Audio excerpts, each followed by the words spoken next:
Ngeleshe, asanteni sana.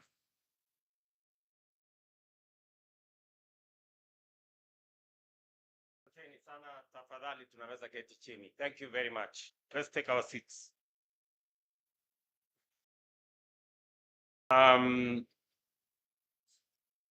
Distinguished guests, ladies and gentlemen, it gives me immense pleasure to join you this morning here in Olkaria, Nakuru County to unveil this critical and transformative investment and venture, the Kengen Kaishan Green Ammonia Fertilizer Project. This project stands as a flagship of Kenya's green industrialization transformation, a compelling example of how energy, technology, and vision can converge to drive national prosperity, create opportunities for employment, expand opportunities for jobs and investment, and restore dignity to people. This is a very important event. I have been out of my office for a week. Today, when I landed in my office, I had a full desk with papers and stuff. But this was so important to me that I had to postpone even my trip to Qatar to be able to preside over this function. Many may not know the significance of what we are doing here today. Let me say, for many to understand, this event is historic because of three and many reasons. I'll give you a few. But one, this event represents an investment of $800 million. That is close to 100 billion shillings. It demonstrates confidence in the Republic of Kenya, and it gives us an indication of what investors think about Kenya. When we say we have stabilized our economy, we have brought inflation under control, we have stabilized our exchange rate, and our economy is on sound footing, this is what you get: confidence by investors to put their money in our country. Number two, it is significant because for the first time in the African soil, fertilizer will be produced from ammonia that is coming from green energy. This is the first ever plant in this continent that this is going to happen. We have been in many meetings. Ever since I came into office, I held the Africa Climate Summit to discuss how to balance environment and nature, and to persuade many who do not see how it is possible for us to live in a world that is sustainable and to have energy that does not interfere with nature.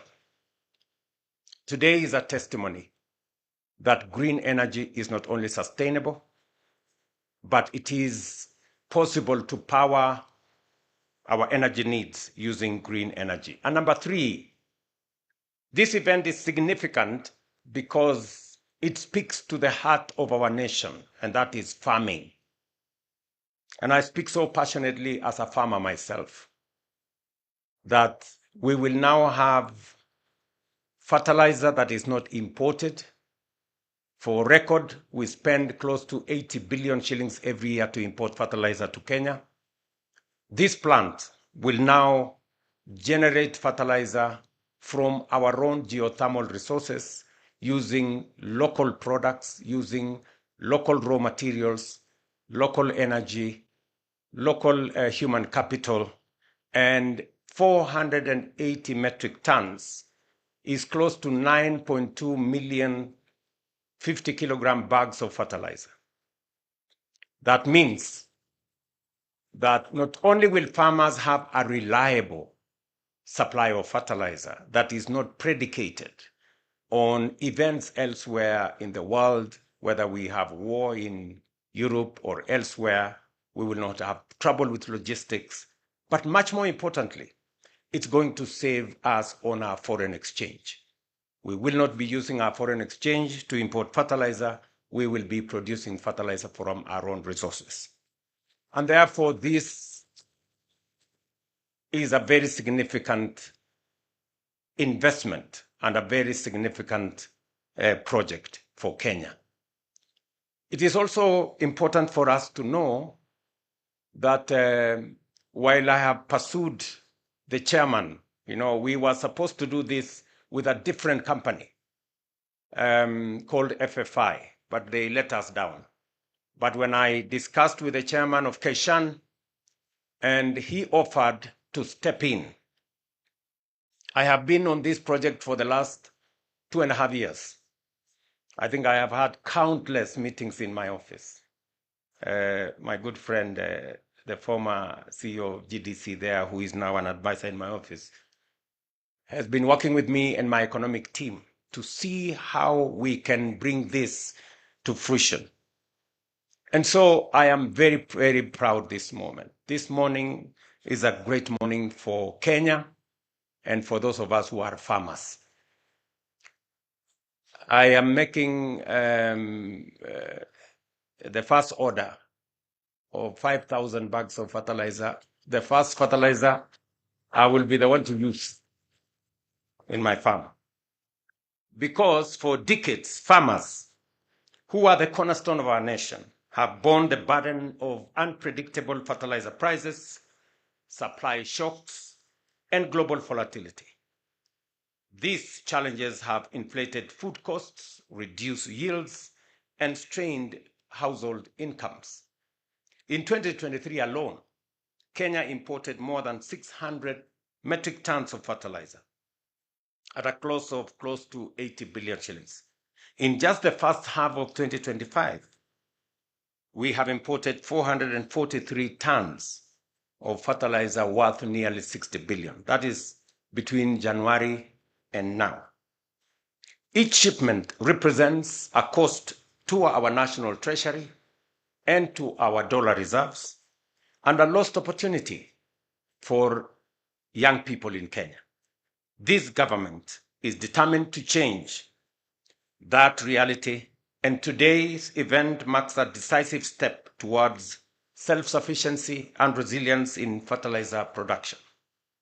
The Kenyan Kaishan Green Fertilizer Plant will produce, as I have said, 480 metric tons of fertilizer every year, guaranteeing farmers a steady and affordable supply.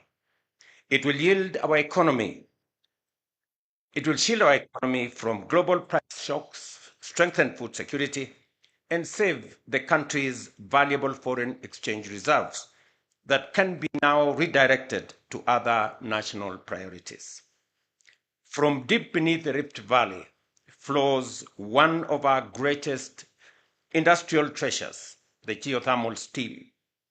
Kenya holds an estimated 10,000 megawatts of geothermal potential, yet we have harnessed just less than 10,000 or 10%, which is 1,000 megawatts. Kenya's leadership in geothermal energy gives us a unique advantage to power green industries sustainably. This project will tap 165 megawatts of geothermal power to synthesize green ammonia and convert it into fertilizer, the first project of its kind in Africa. Beyond fertilizer production, this venture will prevent more than 600 tons of carbon dioxide emission every year, equivalent to getting 130,000 internal combustion engine cars off the road. At the same time, it will create more than 1,000 jobs, offering opportunities for our young people and local communities. It will also nurture a new generation of geothermal engineers, hydrogen experts, process operators, and innovators in many fields, the pioneers who will power Africa's green industrialization future. Beyond its environmental and social impact, this project is also a sound commercial investment.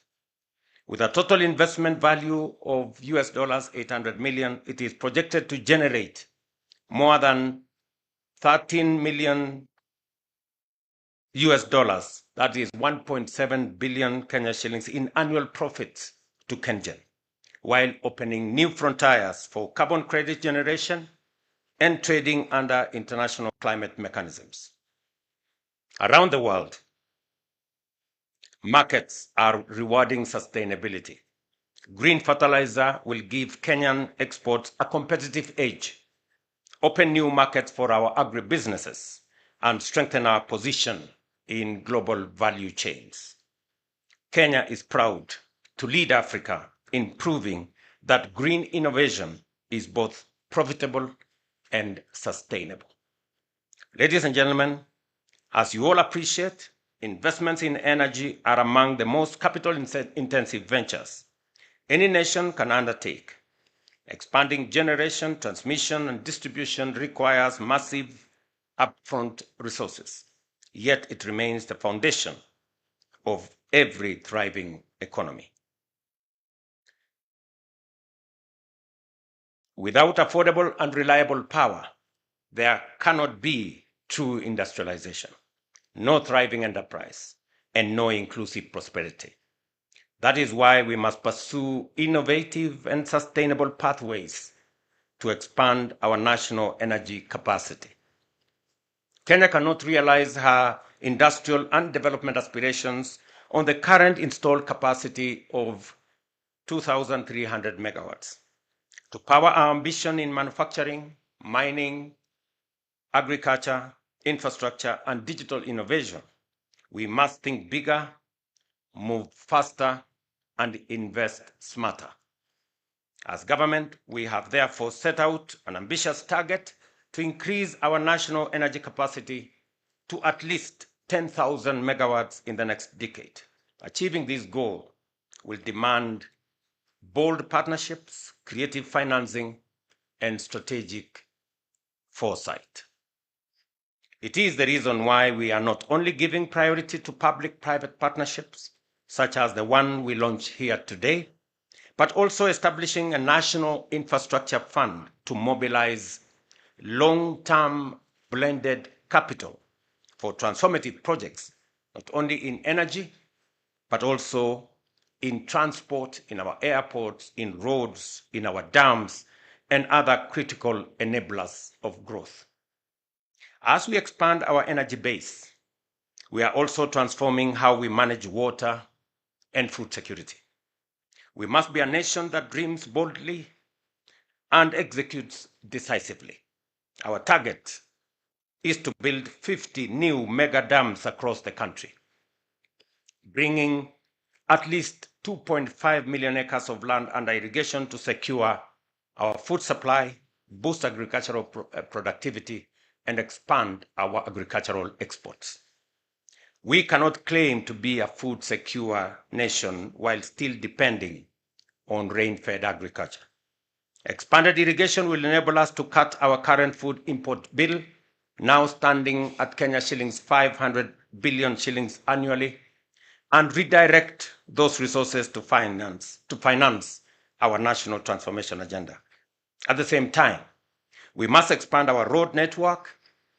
And speaking about what I have said here, the Member of Parliament who represents the next constituency here, on behalf of the other leaders from this region, it is our intention that as we expand the job opportunities that will be found in this KenGen, as was said by KenGen management, they will involve the local community here in making sure that the young people that come from this area become part and parcel of the workforce that will drive this great investment.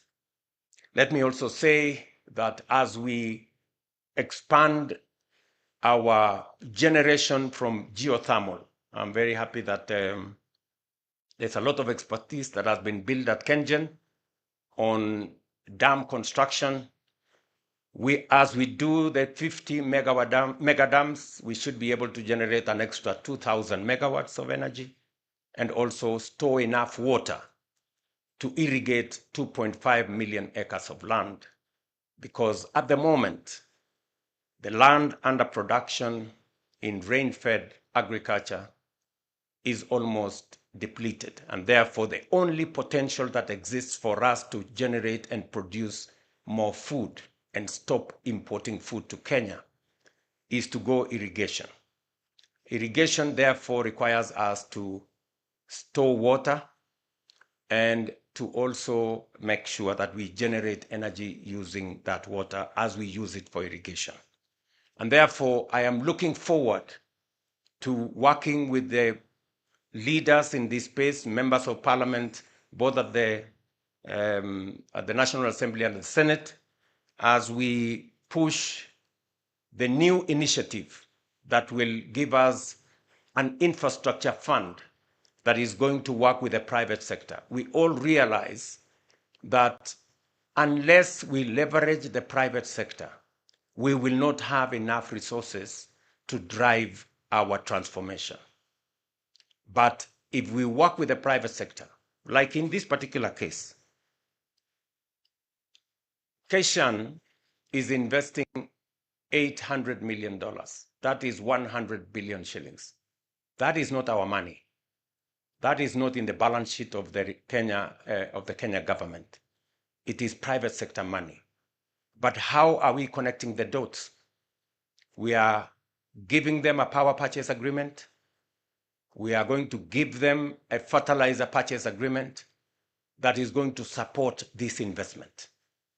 The National Infrastructure Fund will be able to be the fulcrum where we can structure more investments, leveraging on public resources, public assets, to leverage private sector resources to be able to implement public projects. Just here in Naivasha, this month, I will be coming to launch the road from Rironi to Mau Summit. It is going to cost anywhere between 170 and 200 billion. Again, it is not public money. How are we leveraging the private sector? This is private sector money. We are going to give them a concession agreement that is going to generate resources for them to repay their investment.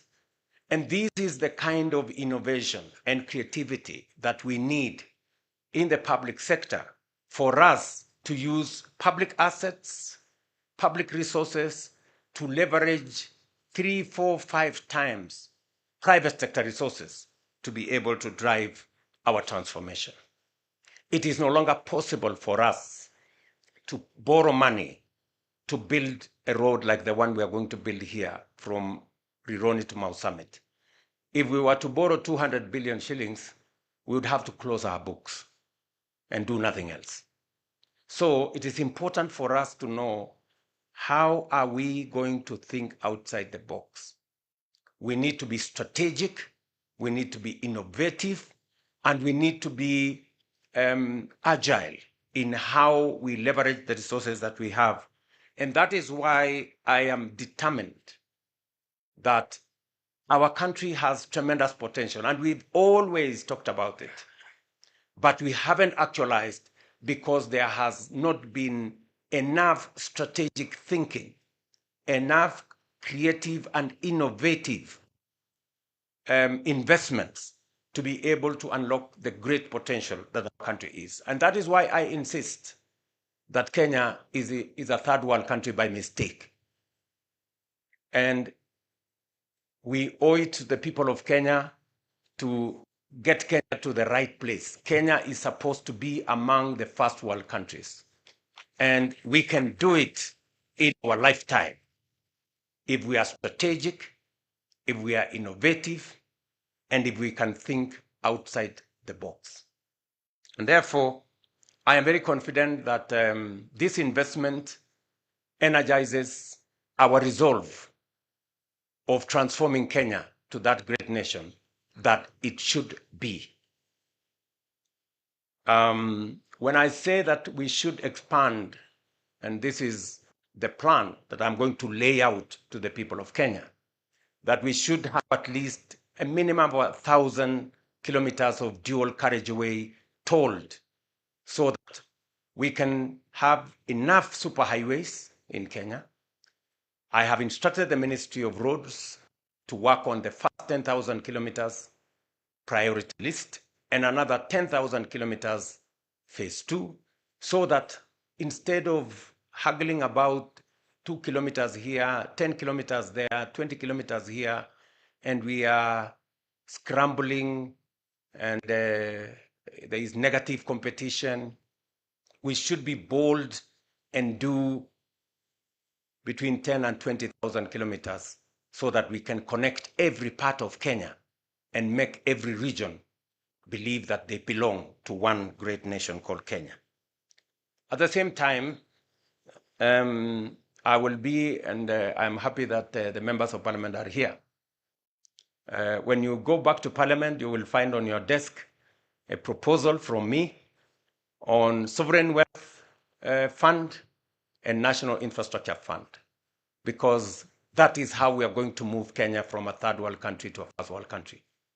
I remember the other day when I said we need about 4 trillion shillings to be able to do our roads, to be able to do 10,000 kilometers of, 10,000 megawatts of energy, and to be able to do 2.5 million acres of irrigation.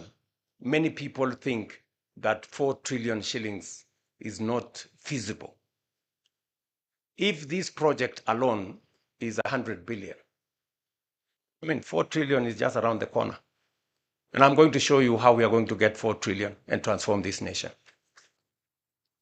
Already, as I talk to you, I remember when I was in Ethiopia, and I mentioned that we have signed contracts of $4 billion under our housing program.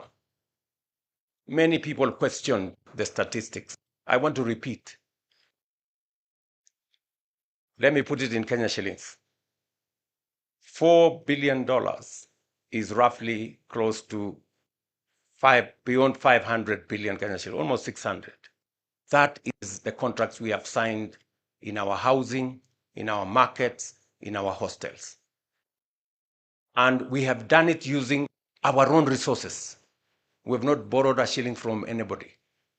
That is how you transform a nation.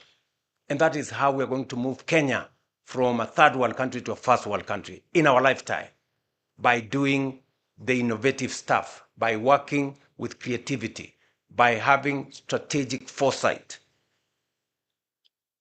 I welcome all leaders.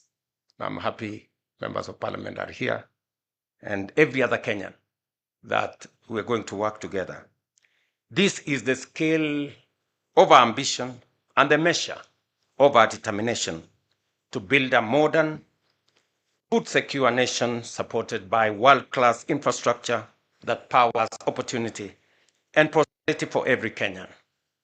Together, we are called upon to dream boldly, act decisively, and deliver a future of shared prosperity. One of the presidents of the United States said, leaders are measured by the vision they have and the price they are willing to pay for its achievement. I want to challenge every leader in Kenya that the vision we have for our nation, we must be willing to pay the price for its achievement. Thank you very much. My very best wishes to Keishan and Kenjen. I look forward to coming here in 2027 in April to open the plant. And I look forward to your supply of fertilizer in August, as you have told me. I want to be the first farmer to use green fertilizer from our own resources. Thank you very much, and God bless you. One more round of applause for His Excellency's wonderful speech. May I request that we take our seats briefly? Your Excellency, we have some gifts for you. Let's take our seats, please. Kindly, let's take our seats. And the first gift is from Kenjen. So let me invite the MD and CEO, Engineer Peter Njenga, to present the gift. Naomba tafadhali tuketi. Hebu tuketi kidogo tafadhali. Tuketi. Tuketi.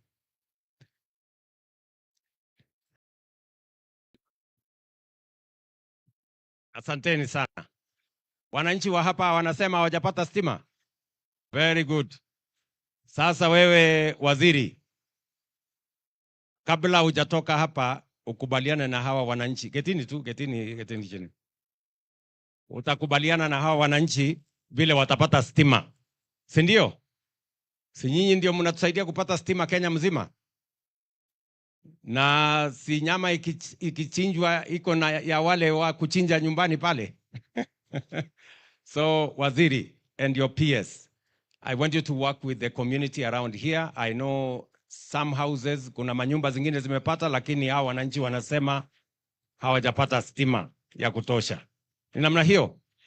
Na vile vile tuunganishe barabara ile ya kutoka hapa, tuunganishe mpaka ishikane na ile barabara ya kwenda Narok. Ndio hawa wananchi tafuatilia, ndio tuhakikisha kwamba dunia hiyo inasonga. Ni sawa hivyo? Ni sawa hivyo? Bas. Ati?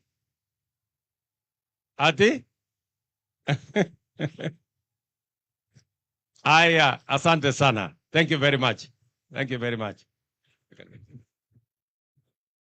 MD, kindly, if you can come and present the gift, and then let's have the second one. But the first one presented by MD and CEO Peter.